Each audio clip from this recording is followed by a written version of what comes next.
Assalamualaikum warahmatullahi wabarakatuh. Ketemu lagi dengan saya Wahyu Hadiana di channel Wiwin Nurmela Dewi. Di video kali ini kita akan membahas masih tentang PPDB, penerimaan peserta didik baru SMA, SMK, SLB tahun 2023 Provinsi Jawa Barat.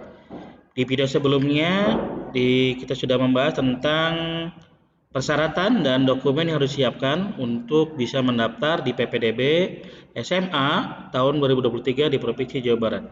Video kali ini kita akan membahas tentang jalur PPDB SMA. Ada berapa jalur PPDB SMA? Baik, kita akan langsung ke pembahasannya. Check it out. Oke. Ya, sini ada jalur PPDB SMA. Jalur PPDB SMA dibagi menjadi 4. Yang pertama ada jalur afirmasi, yang kedua ada jalur perpindahan tugas orang tua, wali atau anak guru. Yang ketiga ada jalur prestasi, yang keempat ada jalur zonasi. Kita akan langsung saja ke jalur afirmasi. Apa sih jalur afirmasi? Nah, jalur afirmasi itu yang pertama, bagian A diperuntukkan untuk bagi calon peserta didik baru yang berasal dari keluarga ekonomi tidak mampu, KTM yang tidak mampu. Ini afirmasi. Yang kedua, peserta didik berkebutuhan khusus, meliputi penyandang disabilitas dan anak cerdas istimewa dan bakat istimewa. Ini yang kedua, jadi jalur afirmasi. Yang ketiga ada jalur afirmasi kondisi tertentu. Ini untuk yang kena bencana alam, kondisi COVID-19 atau Satgas COVID-19. Nah, ini ada jalur afirmasi, ada 3 peruntukannya. Yang pertama BKTM, peserta didik kebutuhan khusus, disabilitas, dan afirmasi kondisi tertentu. Jalur yang kedua yaitu jalur perpindahan tugas orang tua atau wali atau anak guru.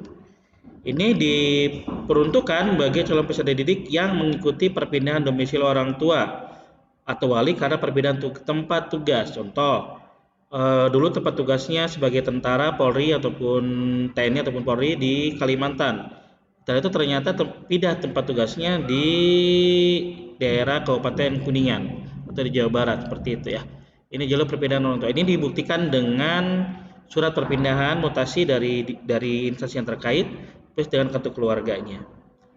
Yang ketiga ada jalur prestasi. Jalur prestasi ada dibagi beberapa jalur prestasi dibagi 2. Yang pertama jalur prestasi nilai rapot, menggunakan nilai rapot kognitif pengetahuannya saja dari semester 1 hingga semester 5. Yang kedua, ada jalur prestasi kejuaraan menggunakan piagam prestasi kejuaraan yang diperoleh calon peserta didik dan atau menggunakan uji kompetisi yang dilakukan satuan pendidikan tujuan. Ini jalur prestasi kejuaraan, baik kejuaraan akademik maupun akademik. Akademik berarti contohnya seperti pelajaran-pelajaran, OSN, Olimpiade, dan yang lainnya. Non akademik contohnya di olahraga, kesenian, dan yang lainnya. Ini jalur PPDB-nya. Yang keempat ada jalur zonasi. Sebelum itu ada jalur prestasi pada SMK terdiri dari prestasi nilai rapot, persiapan kelas industri, dan nilai rapot umum. Dan prestasi kejuaraan nanti untuk SMK kita bahas di session yang berbeda atau di video yang berbeda. Lanjut kita jalur PPDB SMA untuk jalur zonasi. Nah, ini merupakan jalur PPDB SMA dengan seleksi menggunakan sistem pembagian wilayah menjadi beberapa zona dengan membedakan letak geografis, wilayah administratif, penyebaran SMP MTS, dan letak satuan pendidikan terhadap domisili calon peserta didik. Ini jalur zonasi. Jadi bahasa simpelnya adalah yang rumahnya dekat dengan SMA yang dituju itu lebih mudah untuk ikut jalur zonasi karena jaraknya bisa jadi 100 meter, 200 meter, atau 300 meter dengan menggunakan Google Map nantinya. Oke, ini jalur PPDB SMA ada 4 jalur yang saya ulangi. Yang pertama ada jalur afirmasi, jalur perpindahan tugas atau orang tua atau wali atau anak guru, jalur prestasi, dan jalur zonasi. Oh iya, untuk jalur perpindahan tugas orang tua itu atau wali atau anak guru. Jadi tadi untuk perpindahan orang tua sudah saya jelaskan. Untuk anak guru, nah bagi anak guru yang ingin mendaftar di SMA negeri dengan jalur anak guru itu harus melampirkan SK mengajar di sekolah tersebut atau di sekolah asalnya. Nanti dilampirkan SK-nya, diupload juga ke website PPDB. Kita akan melihat jalur PPDB SMA dan kuotanya. Ini kuotanya. Ada jalur afirmasi itu 20%, ada jalur prestasi itu 25%, ada jalur perpindahan tugas orang tua itu 5%, dan zonasinya 50%. Wow, zonasi paling banyak berarti. Nah, di sini ada jalur afirmasi, prestasi, perhitungan tugas, dan zonasi. Zonasi sendiri nanti terpisah pendaftarannya di gelombang kedua. Kalau afirmasi, prestasi, dan perbedaan tugas orang tua ini ada di gelombang pertama, tanggal 6 sampai 10 Juni untuk yang afirmasi, prestasi, perbedaan tugas orang tua. Afirmasi sendiri dibagi lagi, itu menjadi KTM 12%, disabilitas atau peserta didik kebutuhan khusus itu 3%, dan kondisi tertentu 5%, jadi 20%. Jadi kalau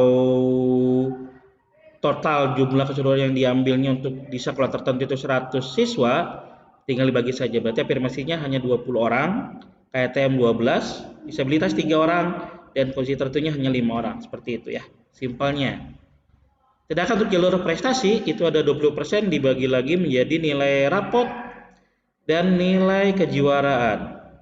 Nah, untuk nilai kejuaraan itu dibagi menjadi non akademik dan akademik dan non akademik. Itu 20%. Jadi nanti ada prestasinya berarti ada nilai rapot dan kejuaraan. Untuk nilai rapot itu dilihat dari rata-ratanya dari semester 1 sampai semester 5. Rata-rata dan atau jumlah nilainya, jumlah nilai dari semester 1 sampai semester 5. Nanti ada perbedaan nilai antara MTS dan SMP. Oke, ininya jalur PPDB SMA dan kuotanya seperti ini yang kita akan bahas di afirmasi KTM di video berikutnya. Terima kasih, ketemu lagi di video-video berikutnya tentang PPDB, jalur PPDB SMA, SMK, SLB tahun 2023 di Provinsi Jawa Barat. Sekian dari saya. Assalamualaikum warahmatullahi wabarakatuh.